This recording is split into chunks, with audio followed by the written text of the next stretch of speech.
नमस्कार दोस्तों, स्वागत है आपका हमारे इस वीडियो में। हम पढ़ेंगे अकबर के बारे में। अकबर कौन था, उनका जन्म कहाँ हुआ था, उनकी मृत्यु कब हुई, उसने कौन से युद्ध लड़े और उसने अपने जीवन काल में क्या क्या कार्य किए और भी बहुत सारे महत्वपूर्ण जानकारी अकबर के बारे में हम इस वीडियो में जानेंगे। इस वीडियो को आखिर तक देखिए। इस वीडियो को देखने के बाद आपके सारे डाउट क्लियर हो जाएंगे और आपको भी जितने भी महत्वपूर्ण जानकारी है अकबर के बारे में इस वीडियो में आपको मिल जाएंगे। तो चलिए शुरू करते हैं अकबर के बारे में। अकबर का जन्म कहाँ हुआ था? अकबर का जन्म 1542 में अमरकोट के राणा विलसार के महल में हुआ था। अकबर का पूरा नाम जलालुद्दीन मोहम्मद अकबर था। जलालुद्दीन का पूरा नाम मोहम्मद जलालुद्दीन अकबर था, परंतु और अकबर का एक और अन्य नाम से भी जानते हैं, जो कि है बदरुद्दीन मोहम्मद अकबर। अकबर का शासनकाल 1556 से 1604 तक था। बदरुद्दीन मोहम्मद अकबर, उनका एक अन्य नाम भी था। बद्र का अर्थ होता है पूर्णिमा और अकबर शब्द माना जाता है कि उसके नाना शेख अली अकबर जामी के नाम से लिया गया था। अकबर का अन्य नाम अकबर आजम, पिता हुमायूं और माता का नाम हमीदा बानो बेगम। हालांकि कुछ इतिहासकारों के अनुसार मरियम मकानी अकबर की माता है, जबकि अन्य कुछ इतिहासकारों का मत है कि हमीदा बानो बेगम का ही अन्य नाम हमीदा बानो था। अकबर का विवाह नवंबर 1551 में अकबर ने काबुल में अपनी चचेरी बहन रुकैया सुल्तान बेगम से शादी की। रुकैया अकबर की मुख्य पत्नी थी। अकबर की अन्य पत्नियां हीरा कुंवारी, हल्काबाई, जोधाबाई, सलीमा, सुल्तान बेगम। अकबर की मृत्यु 27 अक्टूबर 1605 में हुई थी। अकबर के 5 पुत्र थे। हसन की मृत्यु बचपन में ही हो गई थी। हुसैन की भी मृत्यु बचपन में ही हो गई थी। सलीम बाद में जहांगीर के नाम से फेमस हो जाता है। मुराद और दानियल, अत्यधिक मदिरापान के कारण दानियल की भी मृत्यु हो जाती है। जब अकबर का जन्म हुआ था उस समय हुमायूं एक प्रकार से शरणार्थी का जीवन व्यतीत कर रहे थे तथा अकबर की गर्भवती माता को सिंध के राजा राणा विलसार ने मित्रता के कारण शरण दी थी। यहीं अकबर का जन्म हुआ था। अस्करी कामरान खानजादा बेगम द्वारा 5 वर्षों तक अकबर का पालन पोषण किया गया था, किंतु कुछ इतिहासकारों का कहना है कि अकबर के जन्म के बाद अकबर को मध्य प्रदेश के रीवा में स्थित एक मुकुंदपुर में छोड़ दिया था।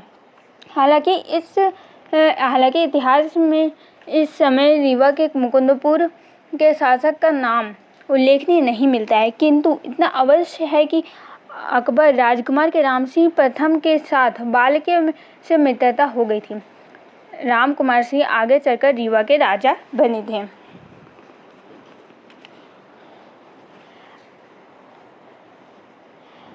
जब अकबर 9 वर्ष का था तो उसे गजनी का सूबेदारी सौंप दी गई थी और 14 वर्ष की आयु में वह शासक बन गया था। अकबर के राजनीतिक जीवन का प्रारंभ 1551 में हुआ, जब हुमायूं द्वारा उसे गजनी का सूबेदार नियुक्त किया गया। 1555 में हुमायूं द्वारा अकबर को अपना उत्तराधिकारी घोषित किया गया। हुमायूं ज्योतिष में बहुत अधिक विश्वास करने के कारण एक अंधविश्वासी प्रकृति का व्यक्ति था। कहा जाता है कि अकबर के जन्म से पूर्व उसे सपने में भगवान द्वारा पुत्र होने का संकेत दिया गया। उस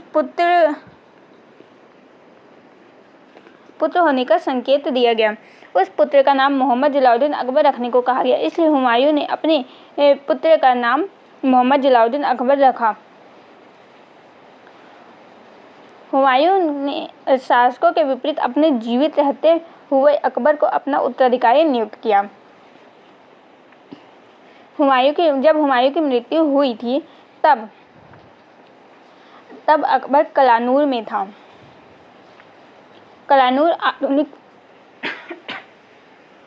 आधुनिक पंजाब के गुरदासपुर जिले में था। हुमायूं की मृत्यु को 17 दिनों तक गुप्त रखा गया। 1556 में कलानूर में अकबर का राज्याभिषेक किया गया। तब हुमायूं की मृत्यु को सार्वजनिक किया गया था। अकबर के संरक्षण के रूप में बैरम खां को वकील एक सल्तनत का पद प्रदान किया गया था। अकबर मुगल वंश का तीसरा शासक था, किंतु उसे मुगल साम्राज्य का वास्तविक संस्थापक माना जाता था। अकबर के दिल्ली आगमन पर हुमायूं की मृत्यु की सूचना को सार्वजनिक कर दिया गया और अकबर बैरम खां के संरक्षण में सिंहासन पर बैठे। अकबर के संरक्षण के रूप में बैरम खां को वकील सल्तनत का पद प्रदान किया जाता है।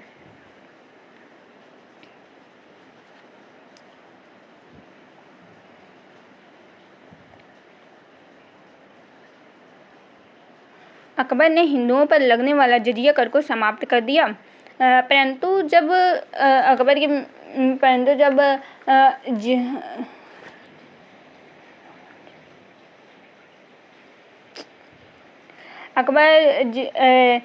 जजिया कर को समाप्त कर दिया जाता है। जजिया कर उन लोगों से लिया जाता था जो गैर मुसलमान होते थे, मतलब जजिया कर मुसलमानों से नहीं लिया जाता था, जजिया कर सिर्फ गैर मुसलमानों से ही लिया जाता था।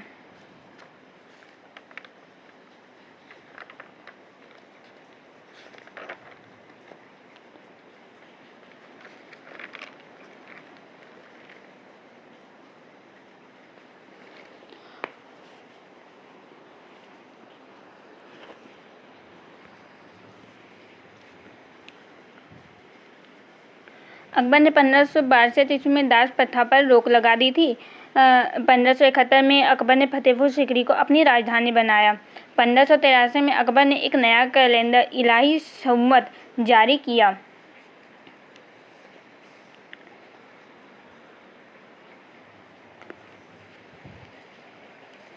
और कुछ पानीपत के द्वितीय युद्ध के बारे में कुछ जानते हैं। इसलिए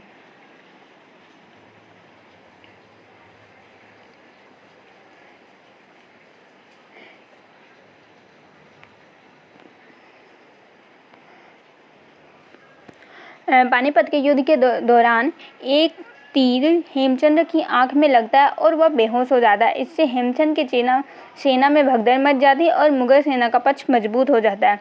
अतः कुछ समय बाद हेमचंद्र की मृत्यु हो जाती है और मुगल सेना की विजय हो जाती है।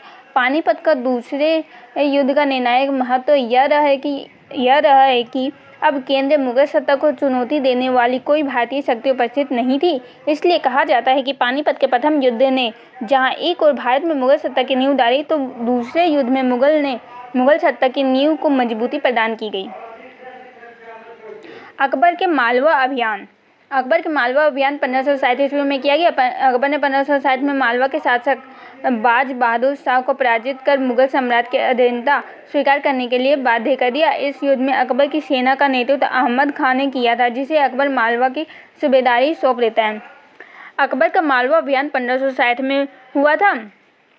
उस समय मालवा के शासक बाज बहादुर शाह थे और अकबर ने बाज बहादुर शाह को पराजित कर दिया था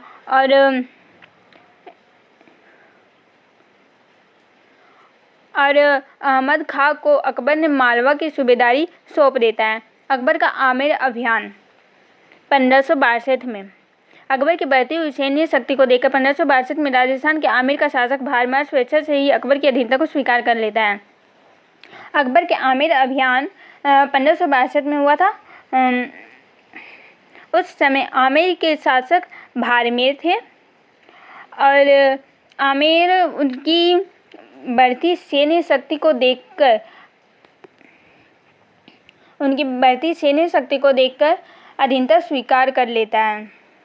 अकबर का मेरता का अभियान 1562 में अकबर की सेना राजस्थान के मेवाड़ की एक इकाई मेरता के जागीरदार जयमल को पराजित कर देता है। इसमें अकबर की सेना का नेतृत्व सेनापति सफरुद्दीन ने किया था। 1562 में अकबर का मेरता अभियान होता है और इस समय राजस्थान मेवाड़ जो है वो राजस्थान में है और उस समय मेरता के राजा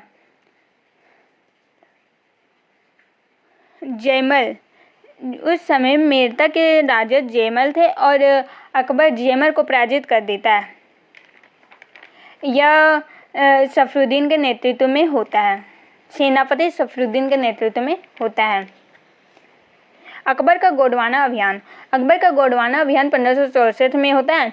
1564 में अकबर ने आसिफ खां के नेतृत्व में एक सैन्य अभियान गोंडवाना के संदर्भ में भेजा।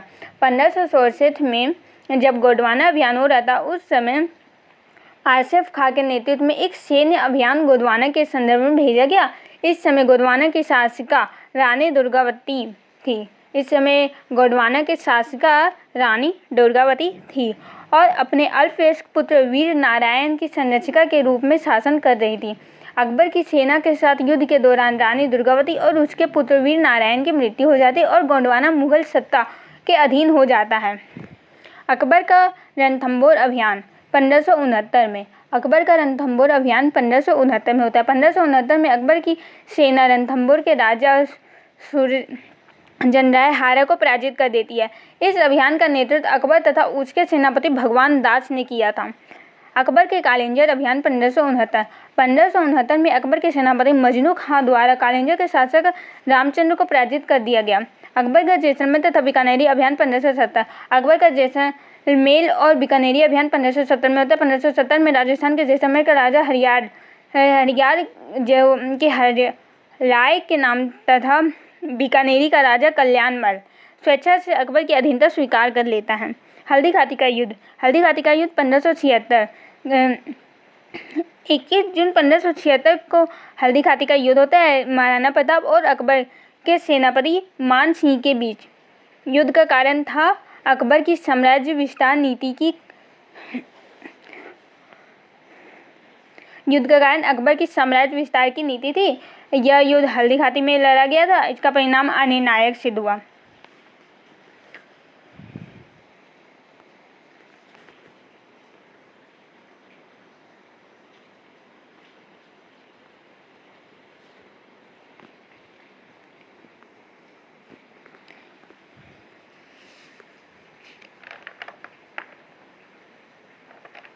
हल्दी घाटी का युद्ध। राजस्थान के हल्दी घाटी के बारे में कुछ जानते हैं।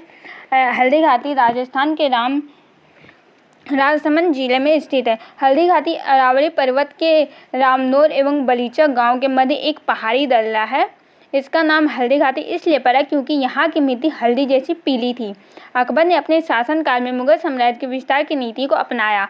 इस हेतु अकबर ने कूटनीति तथा युद्ध नीति दोनों के प्रकार की रणनीतियों का सहारा लिया।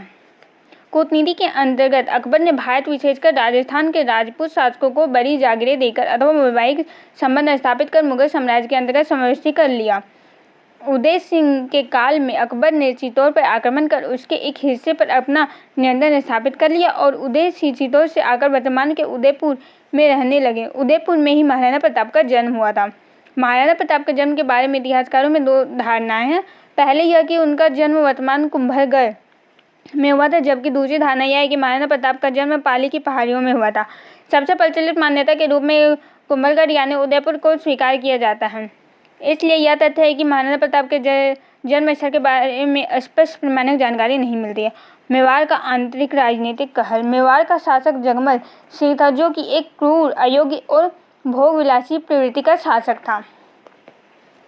इस कारण मेवाड़ के सामंतों ने स्थानीय जनता के समर्थन से महाराणा प्रताप को चित्तौड़ का उत्तराधिकारी घोषित कर दिया। इस समय महाराणा प्रताप उदयपुर में थे और यहीं से बाद में शासन संचालित करने लगे।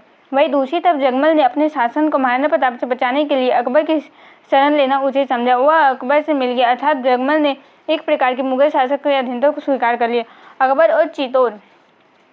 अकबर भी समझता था कि चित्तौड़ पर पूरी तरह से नियंत्रण पाने के लिए महाराणा प्रताप को अपने पक्ष में करना आवश्यक है, क्योंकि अकबर जानता था कि वास्तविक रूप से महाराणा प्रताप ही चित्तौड़ के शासक है। इसी क्रम में अकबर ने महाराणा प्रताप से वार्ता करने तथा मुगल अधीनता को स्वीकार करने के परिप्रेक्ष्य में कई शिष्टमंडल महाराणा प्रताप के पास भेजे, किंतु महाराणा प्रताप ने प्रत्येक बार आक्रमण की अधीनता स्वीकार करने से मना कर दिया। इस परिस्थितियों में युद्ध अनिवार्य हो गया। इसके अलावा दक्षिण भारत की ओर साम्राज्य विस्तार करने के अकबर की महत्वाकांक्षा ने भी युद्ध को अनिवार्य कर दिया था, क्योंकि वह दक्षिण भारत की ओर से कुछ करने से पहले ही उत्तरी भारत की ओर पूरी तरह से साम्राज्य के अंतर्गत सम्मिलित करना चाहता था।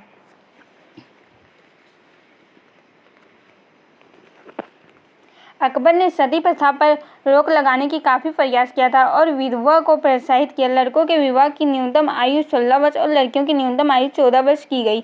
अकबर ने 1575 ईस्वी में सिकरी में इबादत खाने की स्थापना की। फतेहपुर सिकरी में अकबर ने बुलंद दरवाजा का निर्माण करवाया। अकबर की मृत्यु 1605 ईस्वी में हुई थी। अकबर को आगरा के निकट सिकंदरा में दफनाया गया। अकबर का किला भी अकबर ने बनाया था। अकबर के 9 रत्न थे: अबुल फजल, फैजी, तानसेन, बीरबल, तोडरमल, मानसिंह, अब्दुल रहीम खान, खानम, फकीर आजम, मुल्ला दो प्याजा। आज के लिए बस इतना ही। अकबर के बारे में और अधिक जानकारी आपको नेक्स्ट वीडियो में मिलेंगे। तो दोस्तों, मैंने इस वीडियो में अकबर से रिलेटेड जितने भी मोस्ट इम्पोर्टेंट इन्फॉर्मेशन थी वो आपको बता दी है। अगर आपको ये वीडियो पसंद आई तो इसे लाइक करना, अपने दोस्तों में शेयर करना, ताकि वे भी अकबर के बारे में जितनी भी मोस्ट इम्पोर्टेंट इन्फॉर्मेशन है वो जान पाए। और धन्यवाद दोस्तों, मिलते हैं अगले वीडियो में एक अकबर के बारे में और अधिक जानने के लिए हमें सब्सक्राइब करें, हमारे चैनल को सब्सक्राइब करें। धन्यवाद।